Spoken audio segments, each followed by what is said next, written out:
الحمد للہ رب العالمین والصلاة والسلام علی سید الانبیاء والمرسلین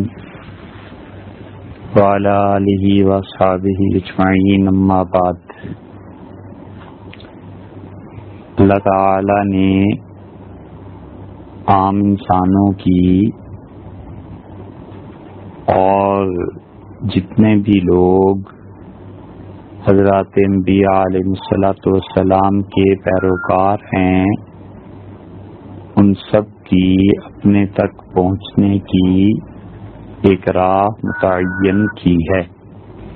اور اللہ کے ہاں جو چیز مطلوب ہے وہ سب سے پہلے کسی انسان کا صحیح عقیدہ ہے۔ اگر عقیدہ درست نہ ہو اور اللہ کی توحید، رسالت،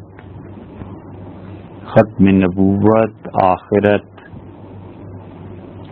اور سیدنا مسیح علیہ السلام کا آخری زمانے میں نازل ہونا اور تقدیر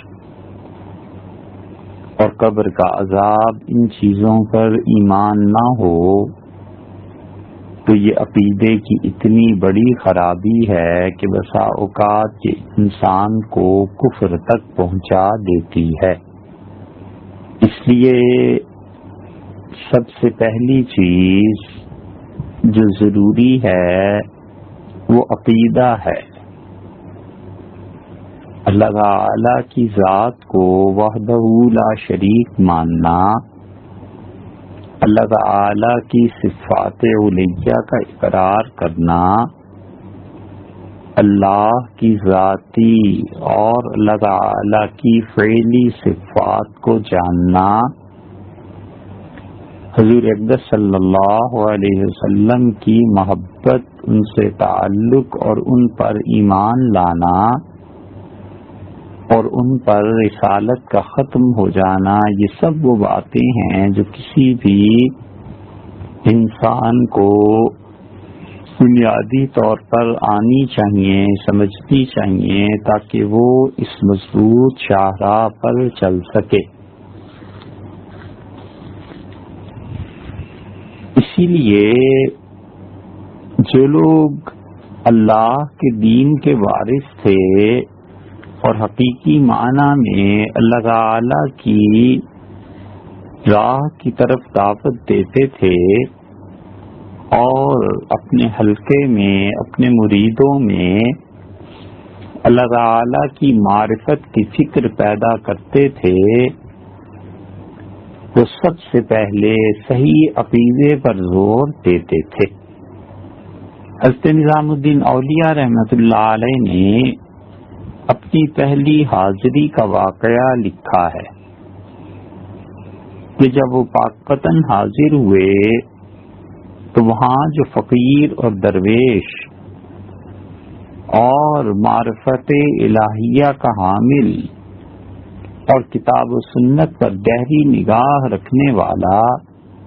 اپنے وقت کا کتب اور اپنے وقت میں سلسلہ چشتیہ کے مجدد تھے، حضرت خواجہ فرید الدین مسعود شکرگنج رحمۃ اللہ علیہ، انہوں نے ان سے جو سوالات کیے ان میں ایک سوال یہ بھی تھا کہ عقیدے پر کیا کتاب پڑھی ہے۔ انہوں نے جو کتاب عرض کی تو حضرت نے اسے ناکافی سمجھا اور ابو شکور سالمی رحمۃ اللہ علیہ کی کتاب التوحید، ابو شکور سالمی رحمۃ اللہ علیہ کی عقیدے کی پوری کتاب پھر انہیں پڑھنے کو کہا اور کچھ حصہ اس کا پڑھایا بھی۔ تو کتاب التمہید ہے، کتاب التوحید نہیں۔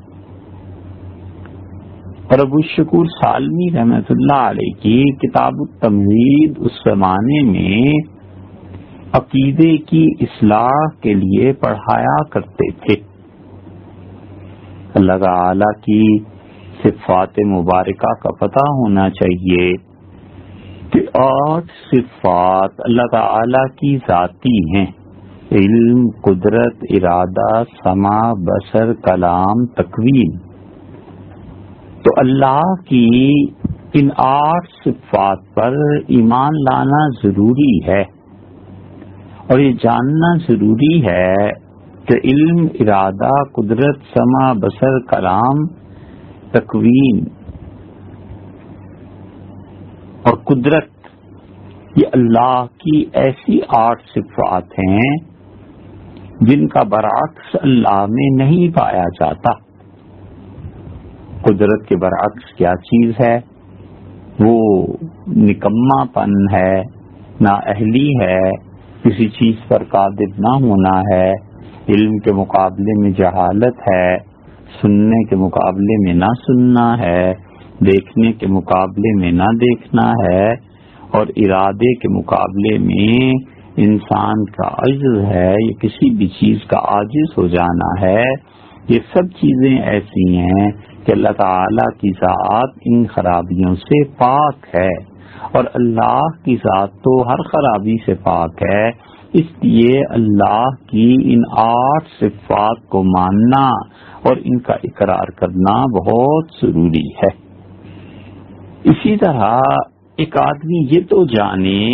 کہ حضور اقدس صلی اللہ علیہ وسلم نبی تھے، لیکن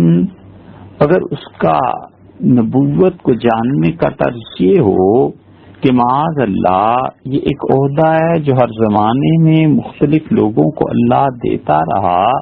اور آئندہ بھی اللہ تعالی کسی کو دے سکتا ہے، تو اجرائے نبوت کا عقیدہ کفر ہے۔ اسلام میں یہ عقیدہ نہیں ہے۔ اسلام نے یہ عقیدہ دیا کہ حضور اقدس صلی اللہ علیہ وسلم اللہ کے آخری نبی اور رسول تھے، اور ان کے بعد قیامت تک کوئی شخص اب نبوت پر فائز نہیں کیا جائے۔ اسی لیے آپ متقدمین کی کتابوں کو دیکھیں اور پرانے حضرات کو پڑھیں تو جہاں یہ مسلمانوں کے اعمال پر زور دیتے تھے، عقائد پر بھی زور دیتے تھے۔ کشف المحجوب کو دیکھ لیجئے، بہت پرانی کتاب ہے، حضرت نے سے لکھا تھا، یعنی حضرت علی حجویری رحمت اللہ علیہ نے، اور انہوں نے خاصی محنت سے اس کتاب کو لکھا ہے۔ اس میں بھی آپ کو عقیدے پہ بات مل جائے گی کہ ایک مسلمان کا عقیدہ کیا ہونا چاہیے۔ اللہ تعالی کی ذات اور اس کی صفات علیہ پر انہوں نے بحث کی ہے۔ ایسے ہی رسالت پر بھی وہ بحث کرتے ہیں۔ اسی طرح عوارف المعارف دیکھ لیجئے، حضرت شہاب الدین سہروردی رحمت اللہ علیہ کی کتاب ہے، اور شہاب الدین سہروردی رحمت اللہ علیہ سلسلہ سہروردیہ کے بانی تھے اور بہت بڑے اولیاء کرام میں سے تھے، لیکن اس کے باوجود انہوں نے عقیدے پر زور دیا ہے اور بتایا ہے کہ صحیح عقیدہ کیا ہوتا ہے، اور صحیح عقیدے کے بغیر اللہ تک پہنچنا ممکن نہیں۔ صوفیاء کرام نے اپنے مریدوں کو اور اس زمانے کے علماء نے اپنے شاگردوں کو، فقیہ اور مفتی جو اس زمانے کے تھے، ان حضرات نے بھی الغرض جتنے بھی مسلمانوں میں اعلیٰ اور عمدہ درجے کے طبقات کے سربراہ تھے، صوفیہ میں جو ائمہ تھے، فقہا میں جو ائمہ تھے، محدثین میں جو امام تھے، مفسرین میں جو امام تھے اور قرآن پاک کی تفسیر کرتے تھے، اسی طرح کسی بھی علم کے شعبے کو لے لیں، اس میں امامت، قیادت اور سیادت کے منصب پر جو لوگ فائز تھے، وہ ہر ایک اپنے اپنے گروہ کو صحیح عقیدے کی تعلیم دیتا تھا اور بتاتا تھا کہ صحیح عقیدہ کیا ہے۔ بس یہ وہ چیز ہے جو اللہ کی طرف چلنے میں پہلا قدم ہے کہ انسان اللہ کے ساتھ اپنے تعلق کو استوار کرنا چاہے تو اس استواری میں سب سے پہلے صحیح عقیدہ ہے۔ پھر اس کے بعد دوسری چیز وہ صحیح علم ہے۔ اگر کسی انسان کا عقیدہ درست ہے اور اس انسان کے پاس صحیح علم نہیں ہے تو وہ ضرور عملی زندگی میں ٹھوکر کھائے گا، اور عملی زندگی میں وہ اللہ کے مقرر کردہ راستے سے ہٹ جائے گا۔ اور جب وہ خدا کے راستے سے ہٹے گا تو اس خسارے کو قیامت میں وہ محسوس کرے گا۔ اب اسی طرح دیکھ لیجئے، جیسے کہ ایک مومن ہے اور ایمان اس کو اچھا ہے، عقیدہ اس کا درست اور صاف ہے،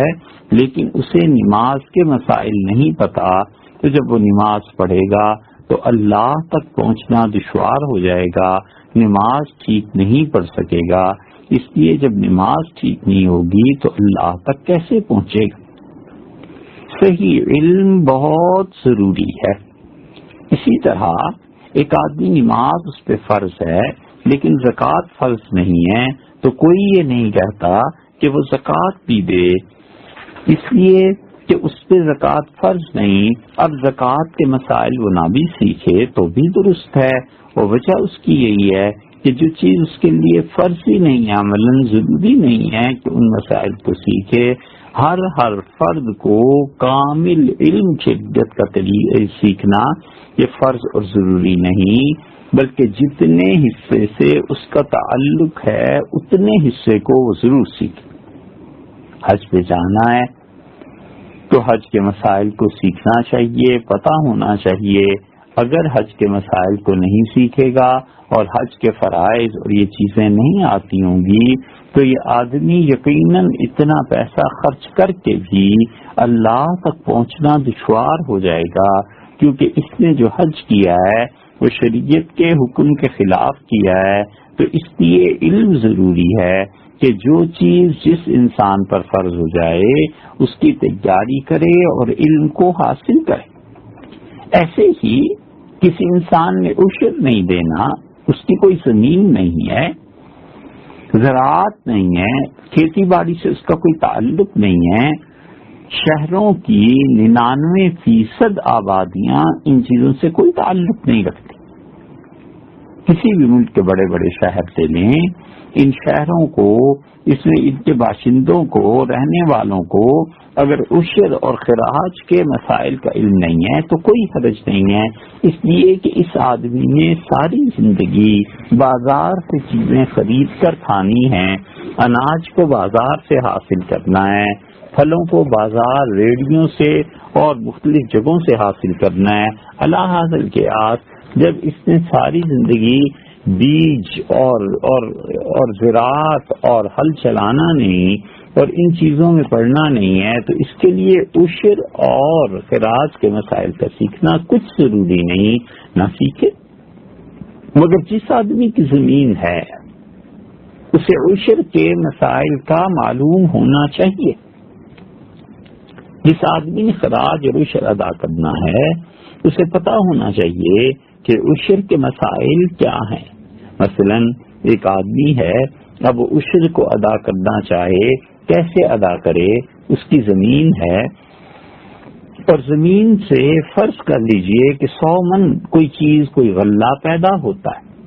اور یہ 100 من چیز جو پیدا ہوئی وہ 10,000 روپے اس پہ اس کی قیمت لگی۔ اب یہ کہتا ہے کہ اس پہ جو میں نے پانی دیا، ٹریکٹر چلایا، کٹائی کے لیے مزدور بلائے، تو میری محنت ساری کی ساری جتنی بھی اس پہ کی ہے اس کی مالیت 20,000 روپے بنتی ہے، تو میں اب کیا کروں؟ فصل تو ہوئی 10,000 کی اور اس پہ بیج، کھاد، مزدوری وغیرہ وغیرہ خرچے 20,000 کے ہو گئے، تو اب مجھے تو 10,000 گھر میں نقصان ہو گیا، کیا میں اس کا عشر ادا کروں گا؟ فقہا لکھتے ہیں، حنفی فقہا، کہ اسے عشر ہر صورت میں ادا کرنا پڑے گا، زمین سے کم پیداوار لی ہے یا زیادہ، عشر اسے ادا کرنا ہی کرنا ہے۔ اب یہ ایسا مسئلہ ہے جس سے بہت سے دیہات کے لوگ ناواقف ہوتے ہیں اور وہ کہتے ہیں کہ بھئی ہمارا تو اپنا نقصان ہو گیا اور زمین سے اتنی چیز حاصل نہیں ہوئی جس کی توقع تھی، لہٰذا ہم عشر نہیں دیں گے۔ اب جب یہ عشر ادا نہیں کریں گے تو اللہ کیا گناہ گار ٹھہریں گے؟ تو صحیح عقیدے کے بعد شریعت کا وہ حصہ جس پہ اس نے عمل کرنا ہے اس کا علم حاصل کرنا فرض ہے۔ جتنا کسی انسان کا عمل کا دائرہ ہے، اس عمل کے دائرے میں جو چیزیں شریعت نے سیکھنا ضروری قرار دیے ہیں اس کو سیکھے۔ اور ہمارے دور میں جو بہت بڑی غفلت پیدا ہو گئی ہے، جو بہت بڑا نقصان ہوا ہے، آپ اس کا اندازہ کر سکتے ہیں۔ وہ نقصان ہم اس کا نہیں کہہ رہے کہ دنیا دار طبقے میں، اور ہم اس کا نہیں کہہ رہے کہ وہ سیاستدانوں کے طبقے میں یا جدید تعلیم جن لوگوں نے حاصل کی ہے ان کے طبقے میں، ہم یہ عرض کر رہے ہیں کہ جو لوگ دین کا کام کرتے ہیں، دین کا نام لیتے ہیں، دین کے لیے جد و جہد کرنا چاہتے ہیں، ان سب میں ایک بہت بڑی کمی آ گئی ہے، اور وہ یہ کہ وہ سمجھتے ہیں دین کا اصل کام یہ ہے کہ ہم حکومتیں حاصل کر لیں، اسمبلی میں سیٹس حاصل کر لیں، اور یہ اصل کام دین کا یہ ہے کہ ایک اسلامی اور شرعی حکومت کا قیام ہے، اور اس کے علاوہ کچھ نہیں۔ آپ غور سے سنیے اس بات کو کہ ان کے قائدین اور ان کے مربی ان بچوں کو اور اس نئی نسل کو یہ سکھاتے ہیں کہ حضور اقدس صلی اللہ علیہ وسلم کے دین کا اصل مقصد اسلامی سلطنت کا قیام تھا، اور بس اس اسلامی حکومت کے قیام کے لیے حضور اقدس صلی اللہ علیہ وسلم نے ایمان کی دعوت دی۔ اس اسلامی حکومت کے قیام کے لیے نمازیں پڑھی گئیں، اس اسلامی حکومت کے قیام کے لیے زکوٰۃ تھی، عشر تھا، خراج تھا، حج تھا، سب کی سب چیزیں۔ اصل مقصود جو تھا وہ اسلامی حکومت کا نظام اور خلافت کا نظام تھا۔ اب ان نوجوانوں میں دیکھیے، ہماری اس نئی نسل کے جوان جو اب بچے بڑے ہو رہے ہیں، یہ دین کو مختلف قائدین اور جماعتیں اور ان کے سربراہ جو کبھی ان سے مظاہرے کرواتے ہیں، کبھی کسی گروہ سے ٹکر لینے کی اہمیت کو بتاتے ہیں، کبھی یہ سکھاتے ہیں کہ فلاں کو ہٹاؤ اور فلاں کو حکومت دے دو، اور کبھی یہ کہتے ہیں کہ سارا دین وہ مرہون منت ہے اس بات کا کہ بچوں جیل میں چلے جاؤ، اور فلاں بزرگ نے یہ قربانی دی اور فلاں بزرگ نے یہ قربانی دی۔ یہ سارے قصے کہانیاں جو کچھ بھی سنایا جاتا ہے وہ اس نئی پود کا ذہن یہ بناتے ہیں کہ اصل چیز اسلامی حکومت کا قیام ہے، اور باقی سب چیزیں اس کے لیے تھیں۔ یاد رکھیے اور اس بات کو بار بار سننا چاہیے، لکھ لیجئے کہ یہ سب جھوٹ ہے، یہ سب جھوٹ ہے۔ اسلام کے پورے نظام میں ایک حدیث، ایک آیت ایسی نہیں ملتی جس میں اللہ نے یہ کہا ہو اور اس کے پیغمبر برحق سید الکونین آقا و مولا جناب رسول اللہ صلی اللہ علیہ وسلم نے ایک حدیث نہیں ملتی جس میں فرمایا ہو کہ تمہاری زندگیوں کا اصل مقصد حکومت کا قیام اور عقیدہ، ایمان، علم، نماز، روزہ، یہ سب بات کی باتیں ہیں۔ سب سے پہلے حکومت قائم کرو۔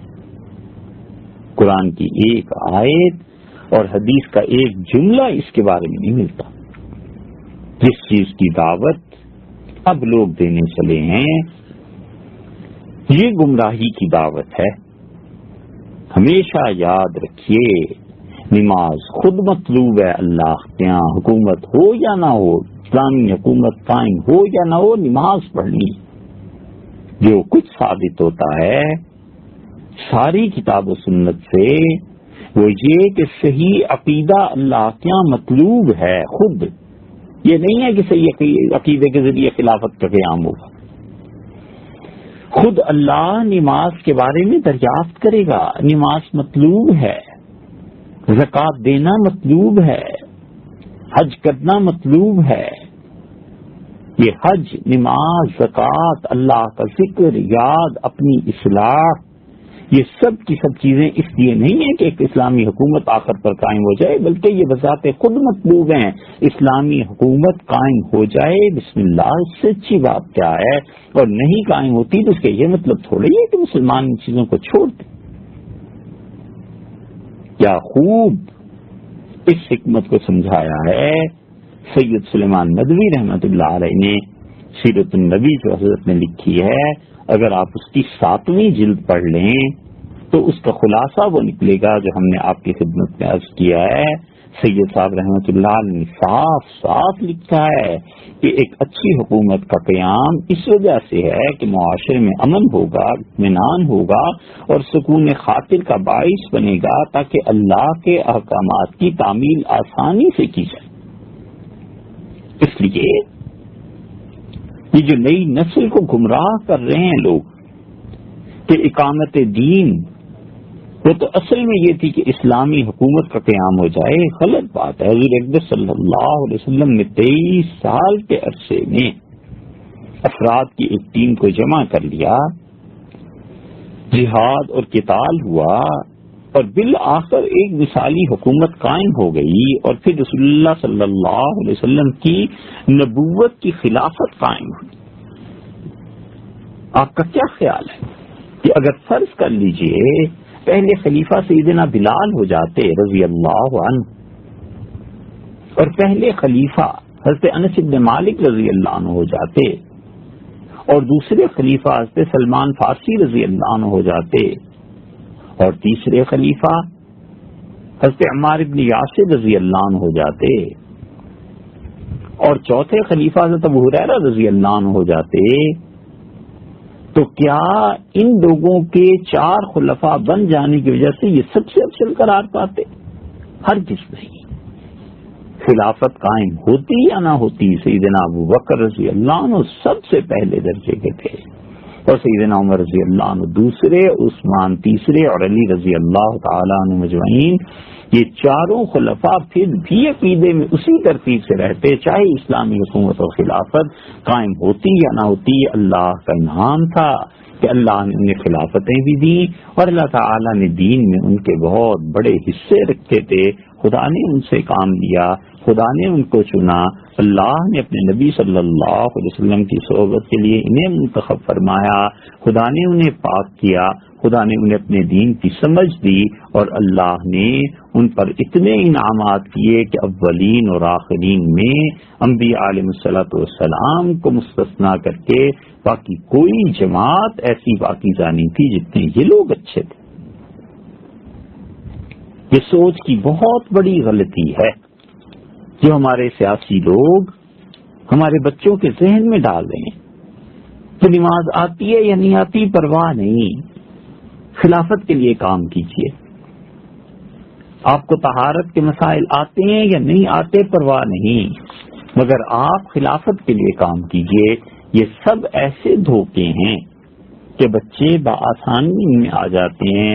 اور ان کے قائدین چونکہ خود بھی انہیں دین کا علم نہیں ہوتا، اس لیے وہ نہیں جانتے کہ نماز خود ضروری ہے، خلافت قائم ہو یا نہ ہو نماز ضروری ہے، خلافت قائم ہو یا نہ ہو طہارت اور پاکیزگی کے مسائل کو جاننا ضروری ہے۔ اس لیے سب سے پہلے صحیح عقیدہ، اور صحیح عقیدے کے بعد صحیح علم کا اپنا درجہ ہے۔ اب مصیبت یہ ہو گئی کہ جو لوگ اس قسم کی باتیں کرتے ہیں کہ توڑ پھوڑ کرو، یہ کرو، یہ کرو، جیلوں میں جاؤ، قربانیاں دو، تمہارے بزرگ بھی ایسے ہی کرتے رہے، اس کے نتیجے میں ووٹ ہمیں ملیں گے اور ہم پھر اسمبلیوں میں جائیں گے اور جمہوریت کے ذریعے یا پھر یہ کہ انقلاب کے ذریعے یہ سارا کام ہو جائے گا۔ ان کے قائدین کی نظر میں چونکہ خود نماز اور روزے اور طہارت اور پاکیزگی کی اہمیت نہیں ہوتی، نہ انہیں خود علم ہوتا ہے، نہ اپنے چھوٹوں کو یہ علم سکھاتے ہیں، ضلوا فاضلوا، خود بھی گمراہ ہوتے ہیں اور اپنے پیچھے چلنے والوں کو بھی گمراہی کی وادی میں اور گمراہی کی اتھاہ گہرائیوں میں دھکا دے دیتے ہیں، دھکیل دیتے ہیں۔ کئی ایک اسلامی حکومتوں کے قیام کی دعوت دینے والے، انہیں اتنا نہیں پتا کہ نماز کے فرائض کیا ہیں، اس لیے کہ انہوں نے ووٹ لینے، انہیں اس سے کوئی غرض نہیں ہے کہ نماز آتی ہے یا نہیں آتی۔ ایک بہت بڑے تحریک کے داعی اور اسلام کی خاطر کام کرنے والے، اور ہر جمعہ اور تقریر میں، ہر عید پہ، ہر چھوٹی اور بڑی عید پہ، اور جہاں انہیں موقع مل جائے وہیں وہ بیٹھ کے اسلامی حکومت کا قیام اور انصاف اور عدل کے تقاضے، اس پر بحث کرتے ہیں اور باتیں کرتے ہیں اور لیکچر دیتے ہیں اور بہت سے لوگ ان کی بات سنتے ہیں، اتنا بڑا مقام رکھنے کے باوجود کہ وہ ایک پورے طبقے کے قائد ہیں، ایک بڑے عالم دین کا انتقال ہو گیا، اور ظاہر ہے کہ تدفین میں وہ شریک تھے اور بالکل قبر کے کنارے کھڑے تھے، اور ہم نے میت کو دائیں کروٹ پر لٹانے کی کوشش کی قبر میں اتر کے، تو انہوں نے جب دیکھا کہ ہم میت کو دائیں کروٹ پر لٹا رہے ہیں، وہ جو عالم دین تھے جن کا انتقال ہوا تھا وہ ہندوستان کے پڑھے ہوئے تھے، مدرسہ مظاہر العلوم سہارنپور کے پڑھے ہوئے تھے، اور اللہ تعالی نے قرآن کے درس میں اور قرآن فہمی میں انہیں ایک مقام عنایت فرمایا تھا، اگرچہ ان کی کچھ باتیں غلط تھیں، اللہ اس سے درگزر فرمائے، لیکن جب ہم نے ان کو قبلہ رخ کروٹ پہ لٹانا چاہا تو یہ بڑے لیڈر صاحب اوپر سے بولے اور کہنے لگے اس کی کچھ ضرورت نہیں، سیدھا لٹا دیجئے، بس قبلے کی طرف صرف منہ کر دینا کافی ہوتا ہے۔ ہم حیران رہ گئے کہ فقہا نے میت کو دائیں کروٹ پر لٹانا ضروری لکھا ہے، تو یہ جو اتنے سینکڑوں مسلمانوں کے امیر بنے پھرتے ہیں انہیں اتنا بھی مسئلہ شریعت کا معلوم نہیں، اب کشمکش میں تھے کہ کیا کریں، تو ان کے جو بیٹے تھے مرحوم کے میت کے، انہوں نے کہا بس ایسے ہی کر دیجیے، ہم چپ ہو گئے، کیا کرتے، بحث کرتے تو ظاہر ہے کہ وہ تو ماشاءاللہ سیاسی مجاہد تھے، وہ تو دو دو ہاتھ کرنے سے بھی نہ چوکتے، کیونکہ انہیں اپنے سیاسی قائد کی شرعی مسئلے سے زیادہ ضرورت تھی اور اہمیت وہ محسوس کرتے تھے، چپ ہو گئے، کیا ہو سکتا تھا۔ یہ ان قائدین کا حال ہے کہ جو اپنے پیچھے جمع غفیر لیے پھرتے ہیں اور ان کے نزدیک نماز، روزہ، حج اور زکوٰۃ یہ سب کی سب چیزیں ثانوی حیثیت کی ہیں، اصل حیثیت کیا ہے کہ دین کسی طرح حکومت مل جائے ہمیں، بس معاذ اللہ ایسی بات نہیں۔ اگر آپ نے اس بات کو اور اس فلسفے کو ذرا سی تشریح کے ساتھ دیکھنا ہو تو سید سلیمان ندوی رحمۃ اللہ علیہ کی سیرت النبی کی 7ویں جلد آپ ملاحظہ کیجئے، اس میں آپ کو ملے گا کہ سید صاحب رحمۃ اللہ علیہ نے یہی لکھا ہے۔ اس لیے صحیح عقیدے کے بعد صحیح علم ہے، نماز کے مسائل کا علم ہونا چاہیے۔ یہ جمعے کے وعظ اور خطبے اور مولوی صاحبان جمعے کی جو تقریریں کرتے ہیں، بجائے اس کے کہ یہ حکومتوں پر تنقید کریں اور سارا وقت سیاسی خبریں اور سیاسی مباحث اور سیاست پہ بحث کریں، کاش یہ اپنے نماز پڑھنے والوں کو صرف نماز کے مسائل بھی، اگر 10 منٹ بھی نماز کے مسائل بتاتے ہوتے تو یقیناً اس وقت جو لوگ نماز پڑھتے ہیں کم سے کم ان کی نماز درست ہوتی۔ نماز کے مسائل خود نہیں جانتے، انہیں یہی پتہ نہیں ہے کہ سجدہ صاحب کی بنیاد کیا ہے، انہیں یہی پتہ نہیں ہے کہ نماز میں فرائض کتنے ہوتے ہیں اور نماز کے واجبات کیا۔ جب انہیں نماز کا خود اپنے ہی اندر علم نہیں ہے اور اندازہ نہیں ہے تو پھر ان کے مقتدیوں کا بھی علم ایسے ہی ہوگا۔ اس لیے یاد رکھنا چاہیے کہ نماز اللہ کیا مطلوب ہے، زکوٰۃ دینا مطلوب ہے، حج کرنا مقصد ہے، یہ نہیں ہے کہ اصل مقصد حکومت کا قیام ہے اور حج اس سلسلے میں ایک درمیانی منزل ہے، معاذ اللہ۔ اگر حضور اکبر صلی اللہ علیہ وسلم کو حکومت نہ ملتی اور خلافت راشدہ قائم نہ ہوتی تو کی اسلام زندہ رہتا اور اسلام میں جو کچھ اللہ نے چیزوں کو فرض قرار دی ہے وہ فرض ہی رہتی۔ اس لیے لوگ جو یہ سمجھے بیٹھے ہیں کہ اصل چیز خلافت ہے اور اصل چیز حکومت ہے، غلط بات کرتے ہیں۔ اس گمراہی کا علاج کرنا چاہیے اور اپنے بچوں کو سمجھانا چاہیے کہ بیٹے اصل دین اللہ کے احکامات کی پیروی کرنی ہے، تیسری چیز صحیح علم کے بعد سب سے پہلے صحیح عقیدہ، پھر صحیح علم، اور علم کے بعد عمل ہے کہ عملاً پتہ ہونا چاہیے نماز کیسے پڑھی جائے گی، عملاً پتہ ہونا چاہیے کہ مارکیٹ میں تجارت کیسے کی جائے گی تاکہ کہیں اس میں سود کی دخل اندازی نہ ہو سکے، عملاً یہ پتہ ہونا چاہیے کہ زکوٰۃ کی ادائیگی کے طریقے کیا ہیں، اور عملاً یہ پتہ ہونا چاہیے کہ زندگی کو اسلام کے مطابق کیسے گزارتا ہے۔ یہ سب کی سب چیزیں ایسی ہیں کہ انسان کے عمل میں فائدہ ہوتا ہے اور عملی صورت سامنے آتی ہے۔ اگر کسی کو نماز پڑھتے صحیح معنی میں سنت کے مطابق نہیں دیکھا تو محض کتابوں سے علم حاصل ہونا دشوار ہو جاتا ہے۔ اگر سود کے مسائل اور مارکیٹ میں جا کر خود نہیں دیکھا، مثلاً کسی بچے نے اسٹاک ایکسچینج کو نہیں دیکھا، کسی بچے نے اس نظام کو نہیں اپنی آنکھوں سے دیکھا اور نہ اس نے سمجھا ہے، تو پھر اس کے لیے بڑا مشکل ہے کہ محض کتابوں کی مدد سے معاشی مسائل پر بحث کر سکے۔ اس لیے تیسرا درجہ عمل کا ہے۔ تو سب سے پہلے صحیح عقیدہ، اور صحیح عقیدے کے بعد صحیح علم، اور صحیح علم کے بعد صحیح عمل، اور پھر چوتھے درجے میں وہ چیز آ جاتی ہے جو سارے دین کی روح ہے، اور وہ ہے اخلاص۔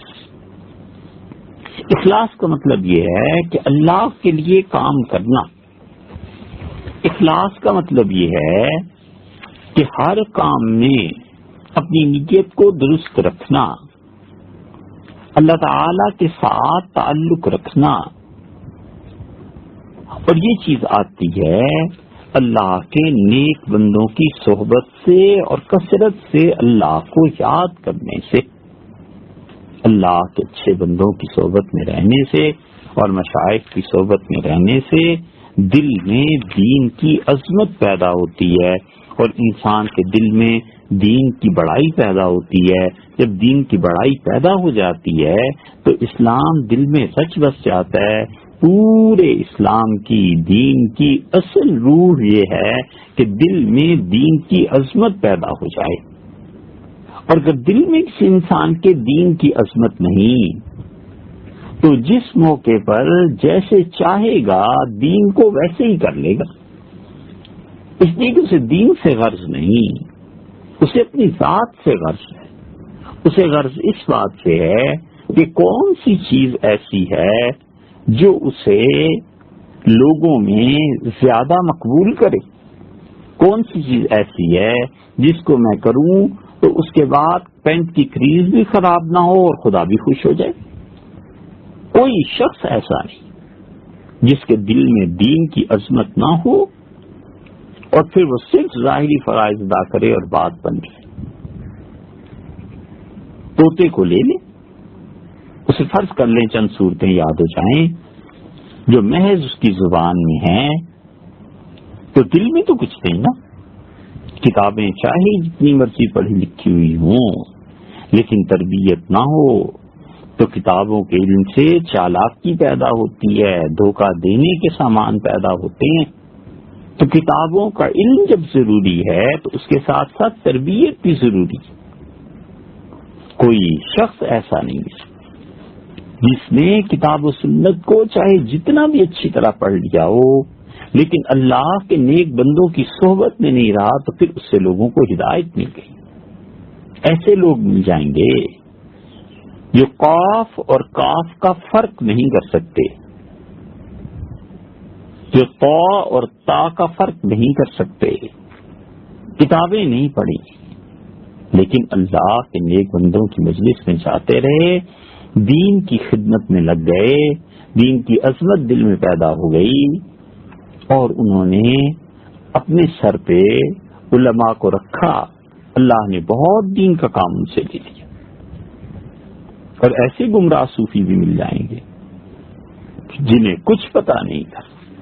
اور اللہ کے اچھے بندوں کی صحبت میں بھی رہے، لیکن شیطان پھر بھی بہکا کر لے گیا۔ شیطان کے لیے سب سے اچھا راستہ جس ذریعے سے وہ لوگوں کو خدا کے دین سے ہٹا دے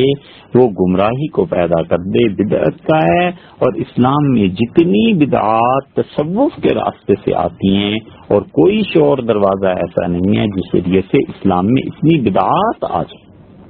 وہ صوفی جو کچے ہوتے ہیں، وہ صوفی جنہوں نے ذکر اور مراقبات اور اللہ کے ساتھ تعلق کے ساتھ ساتھ دین کا پختہ علم حاصل نہیں کیا ہوتا، وہ لوگ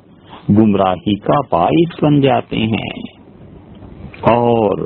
وہ بدعات ایجاد کرتے ہیں دین میں کہ حضور اقدس صلی اللہ علیہ وسلم جس دین کو لائے تھے اس دین میں ان کا سرے سے کچھ پتہ ہی نہیں چلتا. جہر سے ذکر کروانا، اپنے مریدوں کو یہ سکھانا کہ نماز روزے سے بھی زیادہ ضروری وہ سبق ہے جو میں تمہیں دوں. اور دیکھو خدا کی کتاب و سنت پڑھنے سے زیادہ ضروری ہے اپنے حضرت کی چیزیں پڑھو، اور اللہ کا ذکر اس پہ خوشی سے زیادہ، کتاب و سنت کو سننے سے زیادہ، قرآن کریم کی تفسیر سے زیادہ اپنے مشائخ کی کتابیں سنا سنا کے لوگوں کو خوش کرنا، یہ سب گمراہی کی علامتیں ہیں کہ وہی صوفی کر سکتا ہے جس نے دین کا علم حاصل نہیں کیا، اور یا پھر یہ کہ گمراہ مشائخ تھے اس کے اور اس گمراہی کو یہ رائج کر رہا ہے، لوگوں کو دے رہا ہے، لوگوں کی رہنمائی گمراہی کی طرف ہو رہی ہے، دین کی طرف نہیں ہو رہی. تصوف اور تزکیہ یہ اتنا عظیم الشان ادارہ تھا اور ہے کہ 1300-1400 برس میں مسلمانوں کی اکثریت کی اصلاح اسی سے ہوئی. یہ حضرت عبد القادر جیلانی، خواجہ علی حجویری، جنید بغدادی، حسن بصری، امام غزالی، شاہ ولی اللہ، ان کے بیٹے شاہ عبد العزیز، ان کے خلیفہ سید احمد شہید، معروم لازوال کارنامہ جن کی مثنوی، اور کتنے ہی لوگ رحمہ اللہ، یہ سب اس خانقاہی نظام کی پیداوار تھے، اور یہ سب تصوف اور تزکیے کے راستے پر چل کر ہی اتنے بڑے ہوئے تھے کہ ہزاروں نہیں، لاکھوں نہیں، کروڑوں افراد کی زندگیوں میں انہوں نے انقلاب برپا کر دیا. اور انہوں نے یہ سکھایا کہ اللہ کے ساتھ تعلق کیا ہے، انہوں نے یہ سکھایا کہ انسان کس طرح دین کی خدمت کرتا ہے. انہوں نے تربیت کی، پہلے ان کی اپنی تربیت ہوئی اور پھر انہوں نے آگے کو تربیت کی. اس لیے وہ لوگ بدعتی نہیں تھے.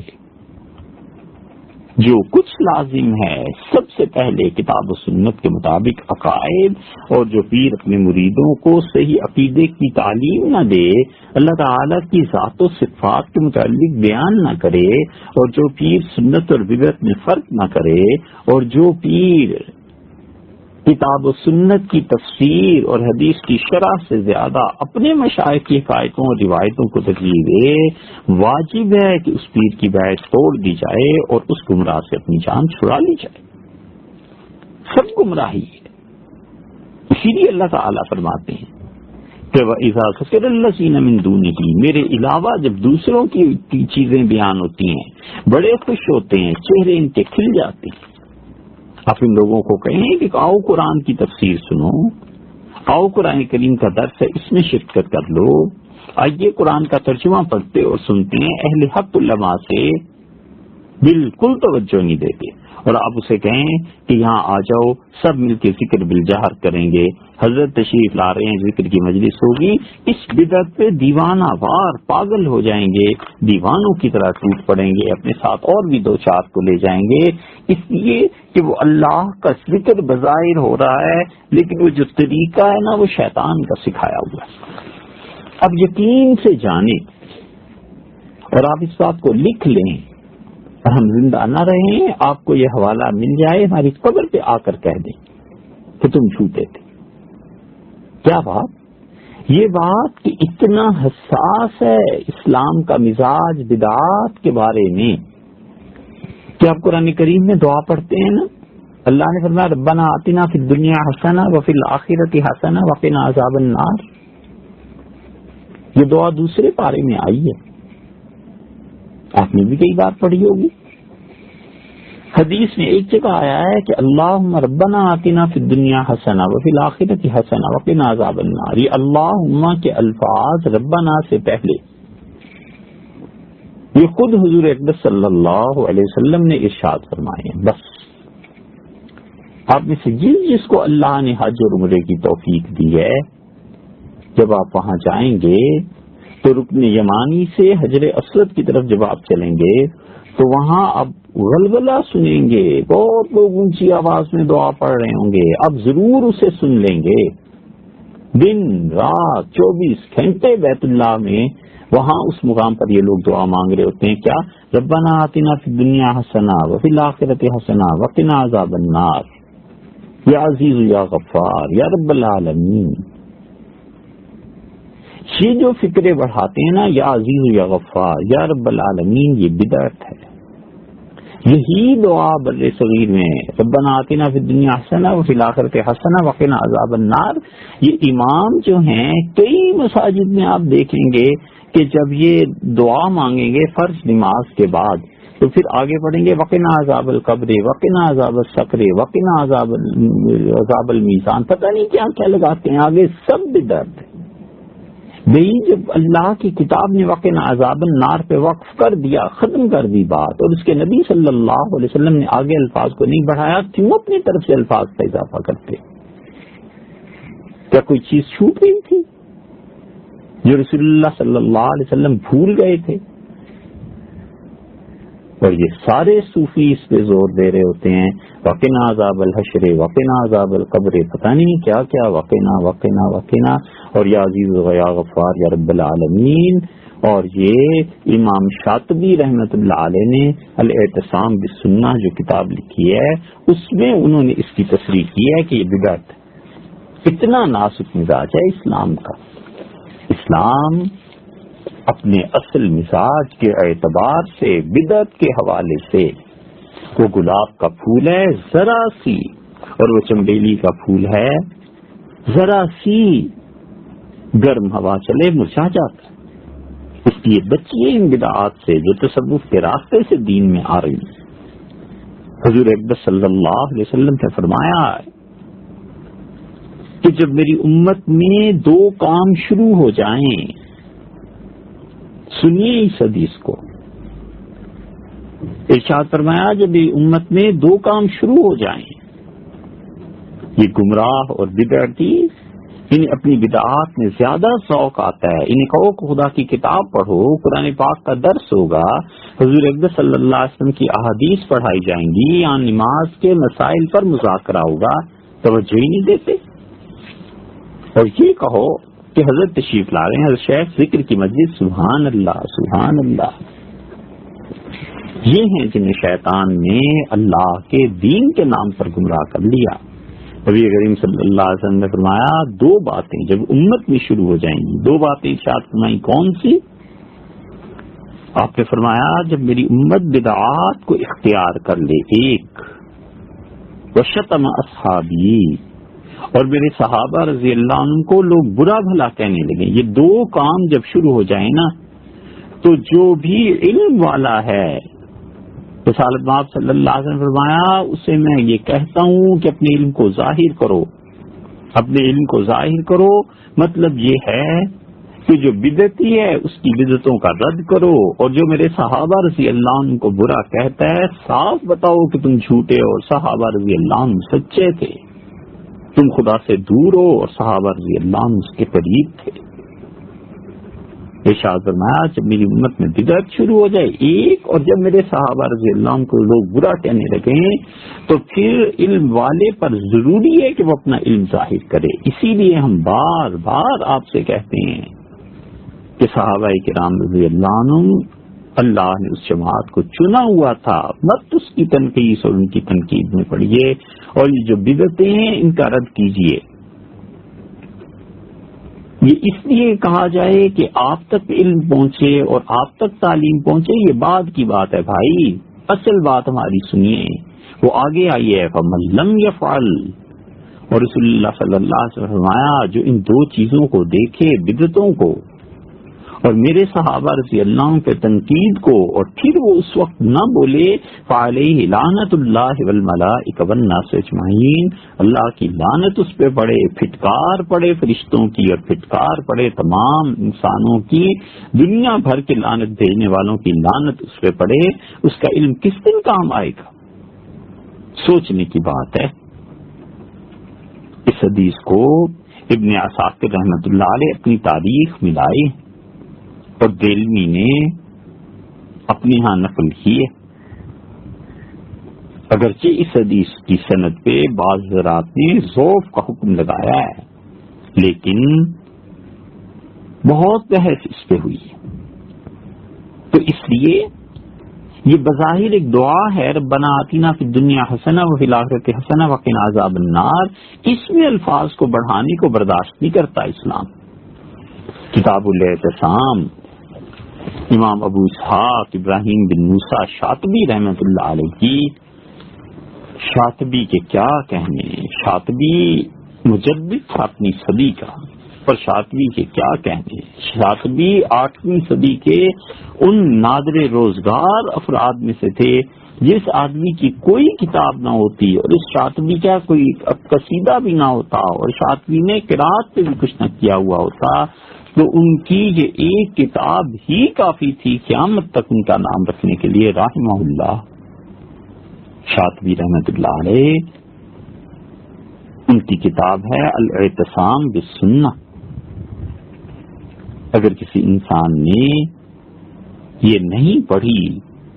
تو اسے زندگی بھر بدعات کی سمجھ ہی نہیں آ سکتی، اس لیے اسے پڑھے، علم کو حاصل کرے۔ جب تک اس کتاب کو نہیں پڑھا ہوا ہوگا وہ جان ہی نہیں سکتا کہ بدعات چیز کیا ہوتی ہے، اسلام کا مزاج ہے۔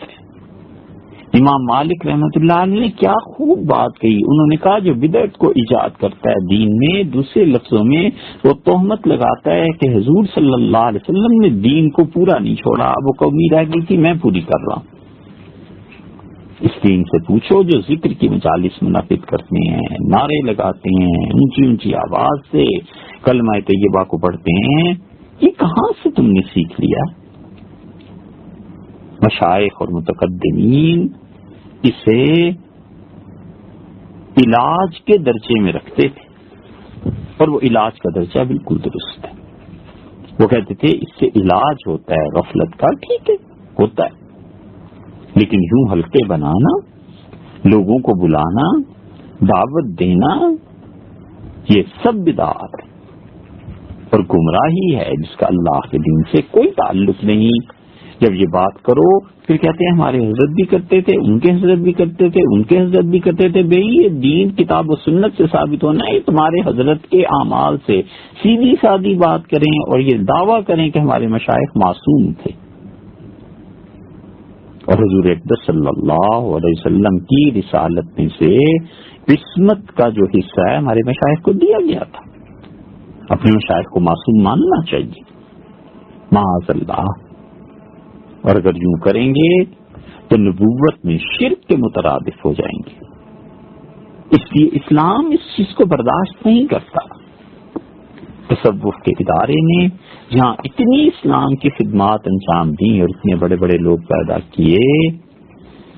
وہاں شیطان نے سب سے زیادہ گمراہی بھی اس ذریعے سے پھیلائی۔ تو جو ترتیب ہے وہ ہے صحیح عقیدہ، اور اس کے بعد صحیح علم، اور اس کے بعد صحیح عمل، اور صحیح عمل کے بعد اس میں اخلاص کا پیدا ہو جانا۔ خانقاہیں تھیں جہاں سے لوگ اللہ کے ساتھ تعلق لے کر باہر آتے تھے، درگاہیں نہیں تھیں۔ یہ تو جب سے خانقاہوں میں مشائخ کے انتقال کے بعد ان کے نااہل بیٹوں اور پوتوں کو گدیاں ملنی شروع ہوئیں، اس وقت سے خانقاہ درگاہ میں تبدیل ہو گئی، اور درگاہوں کی حالتیں ہر آدمی جانتا ہے کہ وہاں کس قدر شریعت کے خلاف اب کام ہوتے ہیں۔ اس لیے جو آدمی بھی صحیح عقیدے سے اور صحیح علم اور پھر عمل سے فارغ ہو جائے، یعنی وہ ضروری حد تک رسوخ حاصل کر لے، ورنہ فراغت تو موت تک نہیں ہوتی، اسے چاہیے کہ اللہ کے کسی اچھے بندے سے اپنی اصلاح کا تعلق قائم کرے اور یہ اچھی طرح چھان پھٹک لے کہ جس شیخ کے ساتھ تعلق قائم کر رہا ہے کہ یہ جھوٹ تو نہیں بولتا، اور اچھی طرح اطمینان کر لے کہ جس شیخ سے تعلق پیدا کر رہا ہے کہ کہیں بدعتی تو نہیں، اور اچھی طرح یہ تحقیق کر لے کہ اس نے خود بھی سلوک اور مراقبات اور ان اسباب کو طے کیا ہے، یا اسے محض خلافت اس لیے مل گئی ہے کہ ان کے والد بہت اچھے بزرگ تھے، اور محض خلافت اس لیے مل گئی ہے کہ 4 اچھے خواب دیکھ کر بس اپنے شیخ کو بتا کے اور ان سے اجازت حاصل کر لی گئی تھی۔ اللہ ہی اپنی پناہ میں رکھے، ایسی آزمائش کا دور آ گیا ہے کہ بڑے بڑے اچھے لوگ بیچارے اس مصیبت میں پھنس جاتے ہیں۔ بہت بڑی گمراہی ہے خواب سنانا، اور خواب میں یہ دیکھ لیا اور خواب میں یہ دیکھ لیا۔ اللہ کی طرف توجہ رکھے، اللہ تعالی کی طرف اپنی توجہ رکھے، اور عالم بیداری کی جو زندگی ہے اس کو شریعت کے مطابق کرے۔ اس لیے صحیح عقیدہ، صحیح علم اور عمل کے بعد اللہ کے کسی اچھے بندے سے تعلق رکھنا یہ ضروری ہے، ان کا دامن تھامے، ان سے دین کو حاصل کرے، ذکر، مراقبہ، اللہ کی راہ میں محبت سے چلنا۔ صوفیہ اسے کہتے ہیں کہ یہ ہے سلوک۔ مطلب سلوک کا یہ ہے کہ انسان اپنے نفس کو، اپنی خواہشات کو اتنا کچل دے کہ شریعت پر عمل کرنے میں اس کا نفس آڑے نہ آئے۔ بس نفس کی قوت اتنی ہے، اتنی بڑی طاقت ہے کہ کوئی آدمی عمر بھر یہ کوشش کرتا رہے کہ سوئی سے پہاڑ کو کھود کے ایک جگہ سے دوسری جگہ لے جائے تو شاید کامیاب ہو جائے۔ نفس کی طاقت اس سے بھی زیادہ ہے۔ انسانی نفس بڑی قوت اور طاقت رکھتا ہے، وہاں سے مکر نکالتا ہے کہ لومڑی بھی ششدر رہ جائے، کہ یہ بھی طریقہ ہے۔ اللہ نے اسی لیے فرمایا بل الانسان علی نفسہ بصیرہ، آدمی اپنے نفس کی حالت خوب جانتا ہے۔ ولو القی معاذیرہ، اگرچہ ہماری نافرمانی میں کتنی ہی معذرت پیش کرتا پھرے مگر وہ جانتا ہے کہ گناہ کیا ہے۔ نفس کا مکر عورتوں کے مکر سے زیادہ ہے، اور نفس کا مکر شیطان کے مکر سے زیادہ ہے۔ شیطان تو انسان کے نفس کے سامنے اتنی بھی حیثیت نہیں رکھتا جتنی بادشاہ کے مقابلے میں بچے کی ہوتی ہے۔ شیطان بھی ہاتھ جوڑتا ہے اور انسان کے نفس کے گھر کا پانی بھرتا ہے کہ تو میرا بھی پیر و مرشد۔ انسان کا نفس سکھاتا ہے اللہ کی نافرمانی کیسے کرنی ہے۔ انسان کے نفس میں شرارت آ جائے کہ آج چوری کر کے رہنی ہے تو وہ چوری کے لیے ایسے ایسے طریقے ایجاد کرے گا کہ پتہ بھی نہیں چلے گا کسی کو، اور یہ چوری بھی کر گزرے گا۔ اور انسان کا نفس اسے سکھا دے، معاذ اللہ خواہشات پیدا ہو جائیں کہ یہ گناہ کا کام کرنا ہے، وہ اس گناہ کے کام کو ایسے کرے گا کہ لوگ رند کے رند رہے، ہاتھ سے جنت نہ گئی، لوگ حیران رہ جائیں کہ اتنا متقی اور اتنا پرہیزگار، اتنا پاک اور نیک اور تقویٰ کے مظاہر رکھنے والا، اور اس کی حقیقت یہ ہے نفس تو ایسی چیز ہے۔ اس نفس پہ قابو پانا، حتیٰ کہ شیطان کو کس نے گمراہ کیا؟ آپ نے سوچا؟ شیطان کو اس کے نفس نے گمراہ کیا۔ نفس کو مطیع کر لے، اور اس کے مطیع اور فرما بردار ہونے کی ایک ہی علامت ہے کہ آدمی نے جب دین کو کوئی کام کرنا ہے تو نفس رکاوٹ نہ بنے۔ مثلا دن بھر تھکا ہوا آیا ہے تو اب عشاء کی نماز پڑھنی ہے تو بس آرام سے عشاء کی نماز پڑھ لے. نفس یہ نہ کہے کہ اب تھکے ہوئے ہو، اتنے مجبور ہو، چلو کل پڑھ لیں گے. نہ، یہ نہیں. پیسے جمع ہو گئے، مال جمع ہو گیا، اب نفس کہتا ہے کہ اس مال کو عیاشی میں کہیں خرچ کر دو. غلط بات ہے. پیسے جمع ہو گئے تو یہ خود بخود جی میں آئے کہ میری ضرورت سے پیسے اتنے زیادہ جمع ہو گئے ہیں، محلے میں رشتہ داروں میں فلاں کو ضرورت ہے، مجھے اسے دے دینی چاہیے. اس میں نفس اس کو خیرات میں رکاوٹ نہ بنے، بس یہ کافی ہے. نکاح ہو گیا اور تعلق جو قائم ہونا ہے ہوتا رہتا ہے. نفس اس کو کبھی بھی یہ نہ تلقین کرے کہ اس میں کچھ مزہ نہیں ہے، کہیں اور چلو معاذ اللہ. نفس کا مطیع اور فرما بردار ہونا یہ ایسا ہے. دنیا کی محبت ٹوٹے، دنیا کی محبت ختم کرے، اللہ کی یاد اور مشائخ کی صحبت، ان دونوں میں جب تک استحکام پیدا نہ ہو اسے لوگوں سے اپنے تعلقات کو زیادہ استوار نہیں کرنا چاہیے. دونوں چیزیں پیدا ہونی چاہیے، پھر وہ لوگوں میں جائے. یاد رکھنا چاہیے کہ روزمرہ کی زندگی میں غیر ضروری گفتگو سے بچنا چاہیے. بحث مباحثہ، ٹیلی ویژن کا دیکھنا، انٹرنیٹ کا بغیر کسی ضرورت کے استعمال، موبائل فون پہ عورتوں اور مردوں کی تصاویر اور اس کے ساتھ ساتھ جو بےہودگیاں، یہ سب کی سب چیزیں نفس کو پرورش دیتی ہیں، نفس کو غذا ملتی ہے. نفس بچے کی طرح ہے، اگر آپ اسے دودھ دیتے رہیں گے بچہ خوشی سے پیتا رہے گا. 2 سال بعد جب ماں دودھ چھڑانا چاہتی ہے نا تو بچہ بوتل اٹھا کے ماں کے منہ پہ دے مارتا ہے. آپ کبھی زندگی میں غور کریں کہ جب بچوں کا دودھ مائیں چھڑاتی ہیں کتنی مصیبت پیش آتی ہے. بس اس نفس کو دودھ جو آدمی بھی پلا رہا ہے اس دودھ کو ختم کرو. ٹیلی ویژن کے پروگرامز کے ذریعے نفس دودھ پی رہا ہے، انٹرنیٹ کے ذریعے نفس دودھ پی رہا ہے، سیل فون کے ذریعے نفس دودھ پی رہا ہے اور موٹا ہوتا جا رہا ہے اور موٹا ہوتا جا رہا ہے. ان چیزوں سے بچے اور ان چیزوں سے اپنے آپ کو باز رکھے. ان لوگوں کی صحبت سے دور رہے جن لوگوں کو اللہ سے تعلق نہیں ہے، وگرنہ اللہ کی محبت کا یہ سفر بڑا دشوار ہوتا ہے. اور تیسری چیز جو ضروری ہے، سب سے پہلی چیز کہ جن لوگوں کو اللہ سے محبت نہیں ہے چاہے وہ 90% کیوں نہ ہو، ابتدائی طور پر اپنے آپ کو ان کی صحبت سے بچائے. اور دوسری چیز لایانی کاموں سے بچے، فضول کاموں سے. اور تیسری چیز چھوٹا بننا چاہیے. اتنے لوگ ہم دیکھتے ہیں کورسز چل رہے ہیں، لیڈرشپ ٹریننگ کورس، ہر جگہ لیڈرشپ سوچتے ہیں کہ کہیں بھی ایسا کورس کوئی نہیں چلاتا کہ کوئی انسان بن کے پیچھے چلنا بھی کسی کے سیکھے. ہر جگہ لیڈرز ہی پیدا کرتے چلے جا رہے ہو، کہیں تو فالوورز بھی پیدا کرو. ہر جگہ بڑے ہی بناتے جا رہے ہو، جس کو دیکھو لیڈر، جس کو دیکھو لیڈر، پیچھے چلنے والا کوئی بھی نہیں.